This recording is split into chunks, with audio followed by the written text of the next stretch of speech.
right. This is Alicia Kelso, Executive Editor of Nation's Restaurant News. I am at the National Restaurant Association show in Chicago, day 2, with Erick von Merveldt. Very good. All right. Very good. He's the Vice President of Franchise Training and Innovation at Freddy's.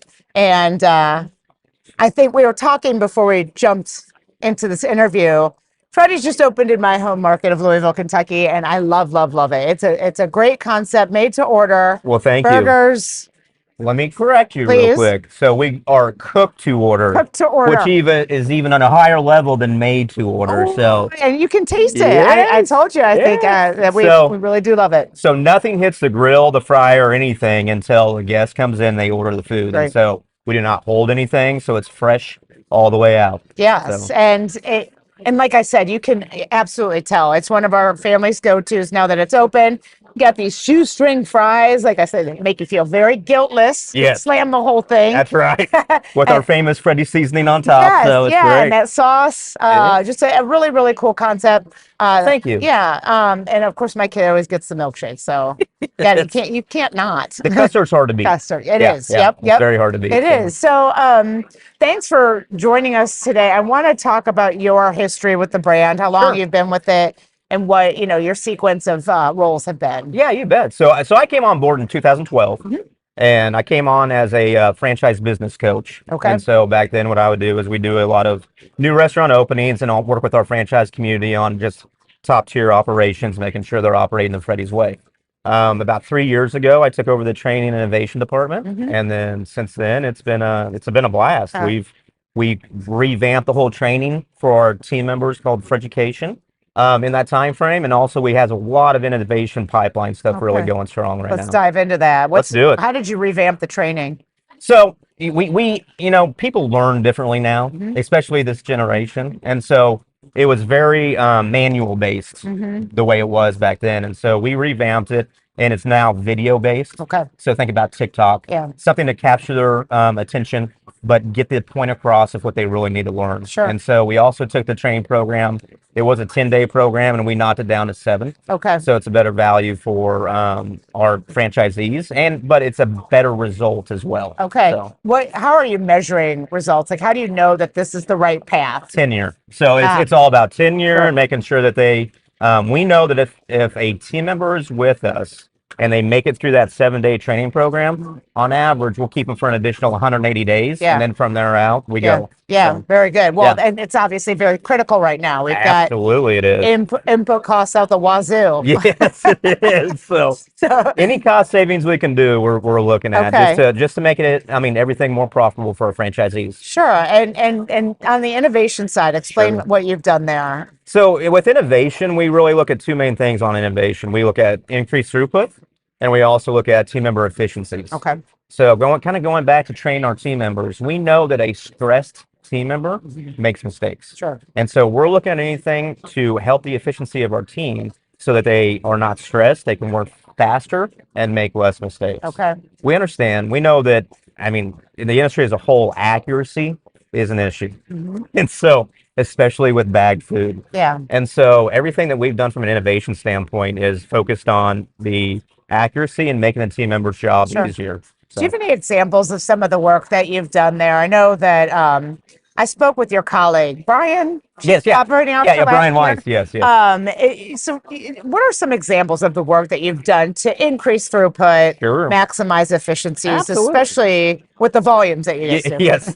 So we have some great vendor partners that we've really partnered up with. So the first one is AccuTemp, who makes our grills, and we partnered with them about 3 years ago to produce a clamshell cooking mechanism. Okay. So it does 2 things. First off, it makes the team member's life much easier because it's not as hard. We used to hand press everything, which can be very tedious for an 8 to 10 hour shift. Right. But with the accelerate cooking process, it's much easier to produce a more consistent patty, and we've knocked off 45 seconds off the cook time. So yes, yeah. So it's one of the only clamshell cooking processes that not only cooks the patty but also forms the patty, and it forms it exactly to our spec. Sure. So And how much are you evolving these sort of initiatives because you're growing? Yes. I think it was just above 6% last year. Yep. Yep. We're about 550 locations. Yeah, we're at around 560 now. So Okay. yeah, And, and about 60 more in development for this year. okay. So That's we're a going. pretty healthy. Yeah, That's a pretty healthy rate. we're going. And Yeah. so, it's funny as you work through innovation, you release one bottleneck and you form another. Mhm. And so that's what we're really looking at is we really started to look at our cook lines as production lines. So we have our sandwich production line and we have our side production line. And how can we get more faster and more proficient on both? Uh-huh. And so one thing that's really kind of triggered it and it really helped it out is we have a new KDS system that we implemented. When? Phase one we implemented about a year and a half ago. Okay. We partnered up with Perfico, which I Okay. don't know if you've heard of them, but they're doing some really amazing things on the KDS world. Mhm. And we took it away from words and verbiage on the KDS, and now it's all image based. Okay. So there's not this translation of I don't have to memorize the recipe, I don't have to memorize anything. I just do what it tells me to do. And so we've seen huge efficiencies in Sure. that. We've taken training down by 30%, Jesus. and we've gotten a lot faster. Uh-huh. And so, and the really cool thing, but as I was talking about, once you kind of relieve one bottleneck, you hit another. And so when we got faster at grill, then we had to get faster at make, and now we're working at getting faster at frying. Okay. All right.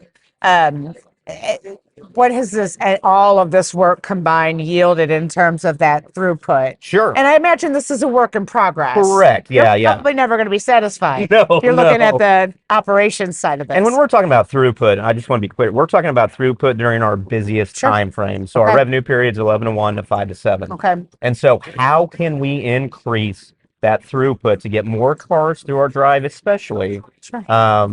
And that in turn increases sales. Mhm. And so we've seen great results where we go off what's called drive-through treble tickets. So we call them a treble ticket if it's taking too long, but we've seen a substantial decline in treble tickets when we have the innovation in play. Okay. So That's great. yeah. And we talked about that pretty ambitious growth pace that you are aspiring to. What are your priority areas going to be, sort of moving forward? Sure, absolutely. Consistency. Okay. I mean, as you grow, consistency always becomes more and more important. Sure. And so we have to make sure that every single Freddy's is serving perfect steak burgers, perfect custard every single time. And so how do you get more consistency?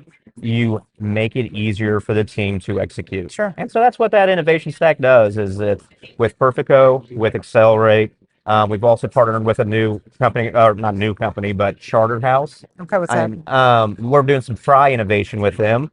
Is that the RoboFly? That's the Oh, tell me more, because that is fun. It is cool. So I've been looking And for this some. is just a test right This now. is just a test right Sure. now, just in our innovation kitchen. But I've been looking for some fry innovation for 2 to 3 years now, and this is by far. Why? Well, because as we set up the grill, our fry time is on average 2.5 minutes. Okay. So if we're coming off the grill in 45 seconds or faster, Uh-huh.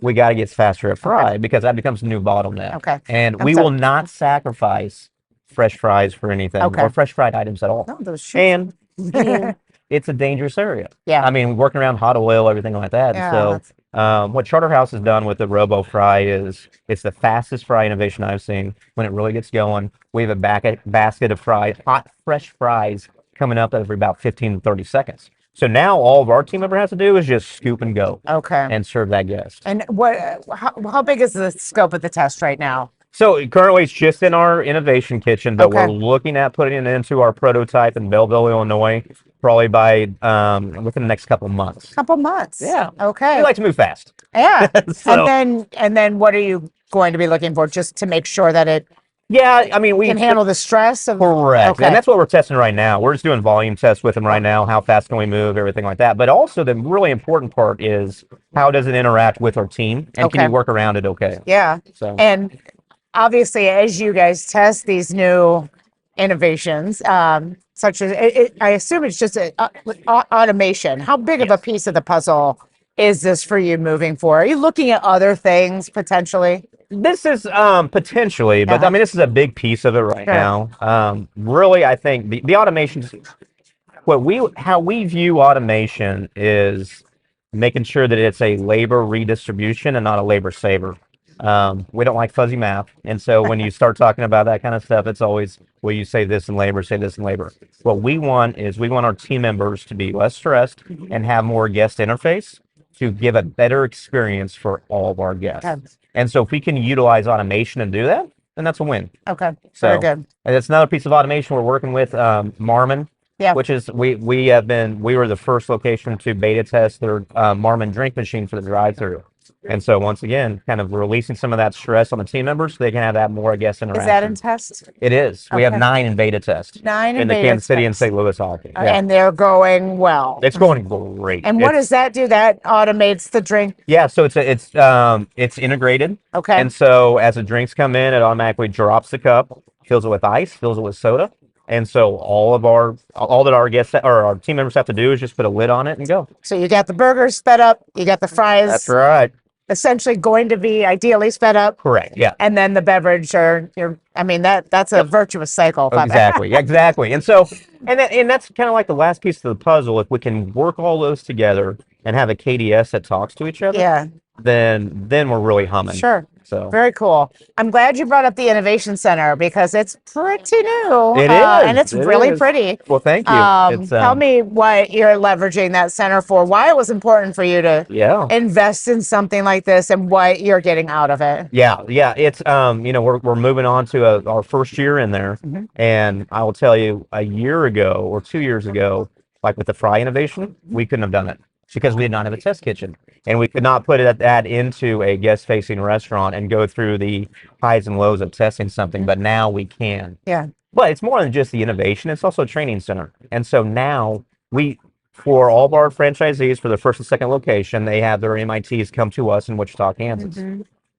Before the innovation center, we were capped on how many we could do because we had to train them in live restaurants. But now we have almost quadrupled the amount of MITs we can take because we start them in the innovation center and then we can push them into a live Very restaurant. good. It's almost like a stage gate type situation. That's right. There's nothing like training with real guests in the building. Yeah. But we can emulate that in the innovation center and we can get them really good and really fast. Yeah. And we can let them fail without sacrificing the guest experience. I bet it's made your job so much more. It's made it a lot more fun. I bet. So no we get to question. do a lot of fun things through there. It's unbelievable. Yeah. I want to zoom out a little bit if we can. Sure. You guys sit in a very sweet spot here. The burger segment overall was largely muted last year. Yeah. You were not. You were up over 6%. And that was very anomalous category wide. Yeah. So explain to me what's working for you. How are you able to differentiate, when the category at large is pressured? I agree. I think it really comes back to we were founded and we always focus on the 3 pillars. So quality, cleanliness, and hospitality. And we preach that every single day in every single of our restaurants. The guest always comes first. And so really taking care of our guests, making sure they have hot, fresh food every single time, cooked to order, I think has made the biggest impact. But also getting that experience where they walk in the door and not only are they going to have a great meal, but they're going to have a great experience, sets us apart from anybody else. Sure. So really executing the Freddy's way, I think, has separated us from the pack. Yeah. And gave us a really successful, we've been successful from day one. But last year, when a lot of people were struggling, I think we kind of shined because it's that experience that the guest gets consistently over and over again. I like that you keep saying experience over and over again. And obviously that has a direct tie to your training acumen. How much of this, when we talk about the macro, obviously I cover some pretty heavy stuff right now. The consumer is very pressured. Agreed. And the industry has responded in earnest with a heavy value, heavy value environment. So Sure. how does Freddy's define value? That's a great question. So we define value as the experience, the 3-pillar experience. Our guest sees the value and the trust build. When they're coming in, if we're firing on all 3 cylinders, that's the value. Okay. So they get a very premium burger with a very premium experience. And we've really doubled down on that. There's a lot of concepts that are throwing a lot of value dollars out there. We're not doing that. We're doubling down on a premium burger concept that treats you the right way every time. Seems to be working. Yeah, take care of your guests. Well, and again, that goes back to the training part. So, I mean, have you adjusted that training piece given the weird backdrop, given the stressed consumer? Sure. Yeah. And so what's really nice about what we do is we have an in-house resource development team. And so we can pivot very fast with our training. Very good. And so as we have seen the consumer base, and we always listen to our guests, we're very data driven. We always want to do what they're telling us. As we hear what they're wanting, we pivot and we can get things out to the system very fast. So we make an impact right away. And so the resource development team is unbelievable. It's the feel that we want, and it's the content that we want, and we can move very quickly, and that helps us stay ahead of the curve. Very good. So. Final question here. What in two parts? Sure. Yes, please. Is there a stated goal here? You said you're open about 60, around 560 right now. Probably surpassed $1 billion by now because you ended last year just under. Yep, correct. Do you have stated goals in terms of footprint, sales? I think it's all based on supply and demand. As long as we keep doing what we're doing, I think the sky's the limit. Okay. I mean, hitting $1 billion in sales is a huge accomplishment. Sure. And so we're going to cut. I mean, we really appreciate that. And we appreciate that our guests have allowed us to get to that point. But I truly believe with 560 locations, there's still a lot of development just in the States. But we're also going one international. So we're getting ready to open our first Canadian location. Okay. When? In about 2 weeks. Woo, I better write that down. Yes, yeah, we're right there. And so we're going in Winnipeg. Okay. And we truly believe that not only, I mean, in the States, I think we can truly hit a 2,500 to 3,000 mark. Sure. Yeah. And then, but international is just a whole nother game. What's intriguing to you about Canada? Well, it's close. I So said it's last easy. question. You notice you're. Yeah, that's right. Sorry. So it's much easier to build in Canada, and we had a great Yeah. franchisee that already had Canadian base, and so they had opened a location in Fargo, North Dakota, Okay. and so they looked at becoming a master franchisor in Canada, and it was just a natural partnership. Was there a deal for a certain amount, or? I don't know exactly, sure. but yeah, very cool. Yeah, but we're extremely excited about that piece. Yeah, no question. Yeah. What's the conversation we're going to have about Freddy's next year? Well, I think we're going to probably hopefully next year start opening close to 100 restaurants a year. Great. Still doing the great things that we're doing. 3-pillar experience, quality, hospitality, and cleanliness. And I think from an innovation side, order balancing is something big that we're going to talk about next year. What is it called? Order balancing. What's that? It's basically sorting our revenue where our KDS system can talk to each other, and it can help prioritize different order modes. So it's a great experience regardless of how you choose to order Freddy's. Like an orchestra back there. That's right. All right. That's right. But it's all behind the scenes. Yeah, So, very cool. yeah. Well, I appreciate this conversation, Eric. Like I said, I love the brand. I'm glad you're in my neighborhood now. Well, glad to be there. Yeah, and good luck. We'll be following along, and hopefully this is not our last conversation. Well, thank you so much. I appreciate Yeah. it. All right. Take care. Thank you.